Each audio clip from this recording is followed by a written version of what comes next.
Yo, what is up guys? It's me, Jahlil, back bringing some more daily NBA news. As always, you guys know that you are the real MVPs for coming back each and every single day. Can't thank you enough. But now let's just get into everything that is going on in the NBA. But first, a quick word about this video sponsor, athleticcases.com. Basketball, baseball, football, or soccer, no matter what the sport, you guys can now rock your favorite player on the back of your phone. Use the promo code Jahlil for 10% off your orders. Link is in the description box below. But now with that out the way, on to the video.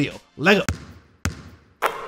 Lose more for Okafor. I still remember that being the saying amongst losing teams a few years back. Now it seems like lose more because of Okafor. Now let me chill. But you guys do remember when the Philadelphia 76ers traded Jahlil Okafor to the Brooklyn Nets, right? We all thought this would finally be his chance to show us what he can do now that he is with the Brooklyn Nets. Since for some reason, no one really knew why, the man wasn't getting any playing time in Philly. It's like, of course he shouldn't be starting over Embiid, but can he at least be his backup or get some playing time when Embiid is out for the game? He couldn't. So everyone, even other players around the league, were happy for Jahlil Okafor when he was traded to the Nets. But what about now? He's on the Nets and he still isn't playing. Take a look at his game log. He will get in a game once every blue moon, and sometimes he will even play pretty well scoring wise the amount of minutes that he gets. But let's face some facts here. If Jahlil Okafor isn't getting playing time with the Brooklyn Nets, things aren't looking too great for his future in the NBA. Jahlil Okafor is set to be an unrestricted free agent this summer, and once again, if he isn't getting any playing time on the Nets, I don't know where in the NBA at least he's going to find playing time. And Ja was asked about this yesterday and asked what the most important things for him in free agency are going to be, whether it's going to be promise of playing time, the contract, the system, just what is going to entice him to sign with a certain team this offseason. And this is what he had to say. Jahlil Okafor was asked if playing time, winning, contract, or style of play would factor most into his free agency. He replied, "I think all that goes into it, but honestly, I have no experience with this whatsoever. I'm just trying to finish the season strong, and then I have a lot of guidance from people who have dealt with what I'm going to deal with. I really don't know what to expect, but at the end of the day, I want to play basketball." And after that, his coach, Kenny Atkinson, I guess said Okafor hasn't been there long enough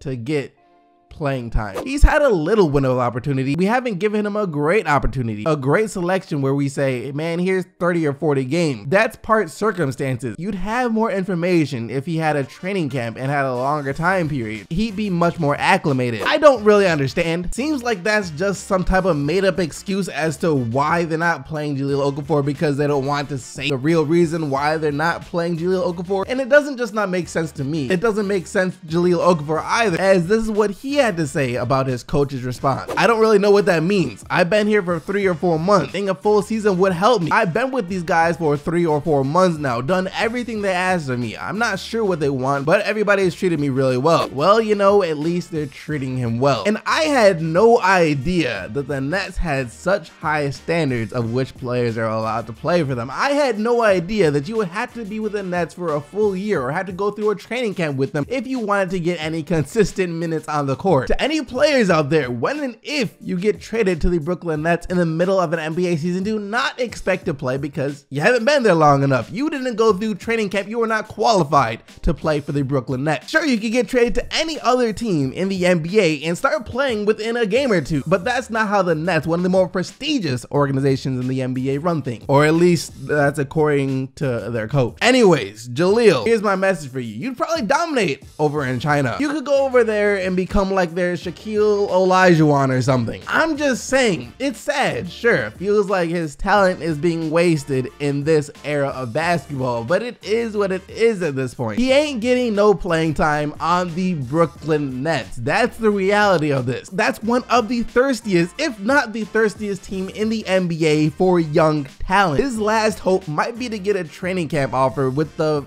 Phoenix Suns or the Dallas Mavericks, but even then, the man ain't getting no playing time on the Brooklyn Nets. We got a quick but an important update on Gordon Hayward as he continues on his path to recovery. I still don't think he's coming back this season. It's just so late. But I mean, he did just make one of the biggest jumps towards a full recovery. He is running again, as the Players Tribune just uploaded this video of Gordon Hayward running this morning.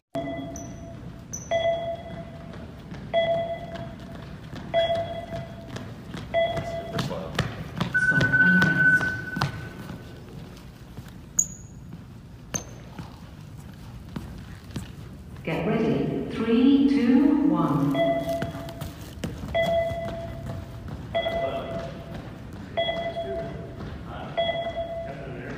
Stop and rest.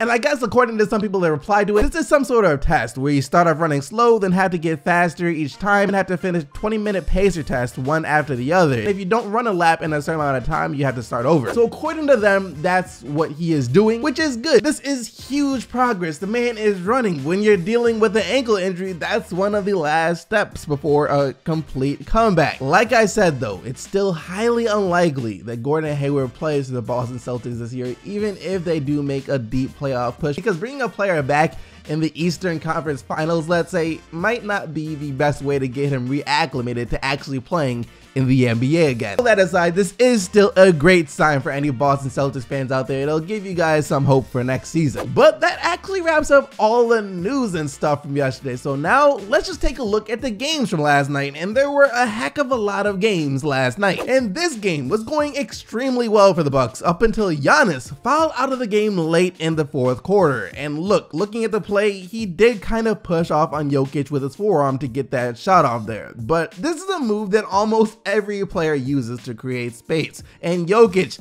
did a fantastic job of selling it to the refs since Giannis had those 5 fouls, kind of forcing the refs to call it. I mean, he did what he was supposed to do, I guess, in this situation, and Giannis didn't like it and got teed up for it, even though he was already out of the game with 6 fouls. And after Giannis left the game, the Bucks crumbled as the Nuggets came back, forced overtime, and won in overtime 128 to 125. Nikola Jokic with another monster game. He had one of the overtime win over OKC, and he did the same last night. 35 points, 13 rebounds, and 5 assists for him. Man really wants to make the playoffs, that's for sure. And with this win, the Denver Nuggets are only 1 game out of the A seed, and the Pelicans have been struggling as of late, so it's for sure possible. Speaking of the Pelicans struggling though, they lost to OKC last night, their 4th straight loss in a row. It was only like a week or so when they were the 4th seed out west when Anthony Davis was on that unbelievable tear. Now though, different story as they're fighting to hang on to their playoff lives. 109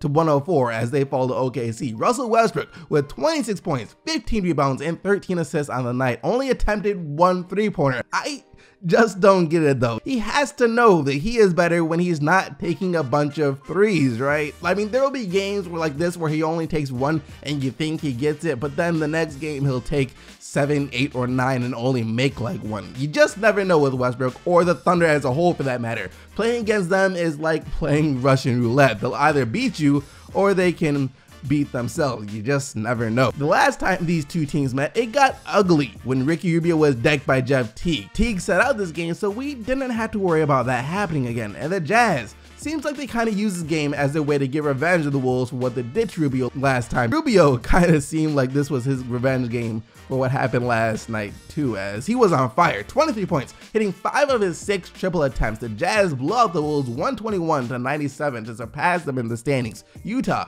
now the 6th seed out west. Sure, you could say that Greg Popovich could have been coach of the year every year for a while now, but like this year especially, there has to be a strong case for it. To be without your superstar player all season long, while having other key guys in and out of the lineup too, and to be able to still lead the Spurs team to a top 4 seed in the Western Conference. I mean, what other coach in the NBA right now could do that? Sure, what Brad Stevens has been doing with the Celtics here is impressive, beyond impressive. Same with Dwayne Casey, but come on now. Most other coaches wouldn't even have the Spurs team close to the playoffs. They were able to hand the Rockets arguably their worst loss of the season last night, 100 to 83. And for Houston, seeing the Spurs in that number 4 spot has to be pretty scary, because that could mean that they will face the Spurs in the 2nd round, and Mike D'Antoni has never won a playoff series against Greg Popovich in his life. Before we get into this actual game, I just want to show you guys this quick video clip of Kyle Kuzma talking some trash. Hey, he can't guard me down there. He can't guard me down there. You better guard me, because if he guard me, it's barbecue chicken. Justin, I'm letting you know. Hey, you know what? I like that. I like the trash talk and the confidence. However, it didn't really translate over to a good night for the rookie though, as he wasn't too hot yesterday. Only 13 points on 5 of 16 shooting for Kyle Kuzma. Based on how he was talking, you would think that he was on his way to a 25 to 30 point game. And even worse is, the Lakers lost to the Kings 84-83. De'Aaron Fox, low-key has been clutch when he has needed to be this year. Every time the Kings have needed someone to hit a big shot and the ball is in his hand, he has delivered. He did it again last night too. Hit a big shot, had 14 points on the night while Buddy Hield had 19 off the bench. This wasn't a good game for the Cavs at all, like at all, like not even close. But you know, they played against the Mavericks, so it didn't really matter. 98-87. Cleveland wins behind LeBron James in his triple-double of 16 points, 13 rebounds, and 12 assists, even though it did come on 5 of 21 shooting from the field. Quinn Cook has still been impressive. Like, I legit think, given the opportunity, he could make a name for himself in the league. He's been really shining in the absence of Stephen Curry, and even with Clay and Durant back, he has still looked pretty good. He had 19 points and 6 assists in the Warriors' 117-107 win over Phoenix yesterday. Durant was efficient as ever, scoring 29 points, grabbing 11 rebounds, and dishing out 8 dimes. Without Damian Lillard, the Blazers lost their last game to the Grizzlies despite CJ McCollum dropping 40 points. With Lillard though, different story, as the Blazers redeemed themselves to get the 113-98 win over Memphis like they should have done the first time. Dame with 27 points and 9 assists, while McCollum also had 9 assists to go with his 20 points. And the Sixers win again, their 10th in a row. And as for the Hornets, I think they have officially just given up on the season after they lost to the Cavs a few games back, because since then, they have just been letting their gun guys like Malik Monk play more and not really seeming to care about winning. I mean, Kemba Walker has been pretty bad ever since that loss to Cleveland. It's all about the draft for them from here on out now. 119-102, the final score in this one. Ben Simmons was terrific with 20 points, 15 assists, and 8 rebounds. The Pistons' playoff hopes are still technically alive, but I'm not too optimistic about it. The Heat or the Bucks just need to win 2 more games to eliminate Detroit, and that is assuming that the Pistons win the rest of their games from here on out. So yeah, not too optimistic about it at all, but crazier things have happened in the NBA. I think maybe this will be one of the crazier things to happen if they actually still make the playoffs. Like, that would be insane. They did win over the Nets yesterday, 108-96, and that is despite Andre Drummond getting ejected for fighting Quincy Acey in the third quarter. Acey accidentally even hitting a ref in the face trying to go after Drummond. Reggie Jackson, though, was huge for Detroit, especially down the stretch as he finished with 29 points. All the Pacers need is for the Sixers to lose just 1 game so they can have the 4th seed in the East, as they have been doing a lot of winning in their games recently too, and that trend continued last night as they got the 111-104 win over the Clippers. Victor Oladipo with his best game in a while of 30 points, 12 assists, and 5 steals. Getting blown out by Chicago, huh? Well, maybe the Wizards are trying to avoid Cleveland in the first round or something. 113-94. Sure, Wall sat out this game, you know, since it was on a back-to-back and he's just coming back, but dang, getting blown out by the Bulls. That's wild. Lauri Markkanen with 23 points. You know what? I almost forgot to cover this game. That's it. That wraps up all the action from last night. Hope you guys enjoyed the video. If you did, be sure to smack that like button and subscribe to the channel so you don't miss out on more daily NBA videos. Remember to vote for the player of the day, but also remember the only players who team 1 are eligible to win player of the day. And yesterday, that player was Andre Drummond with 22 points, 17 rebounds, and 3 blocks. Thank you once again for watching. I'll see all of you right back here tomorrow, but until then, I am out of here. Peace!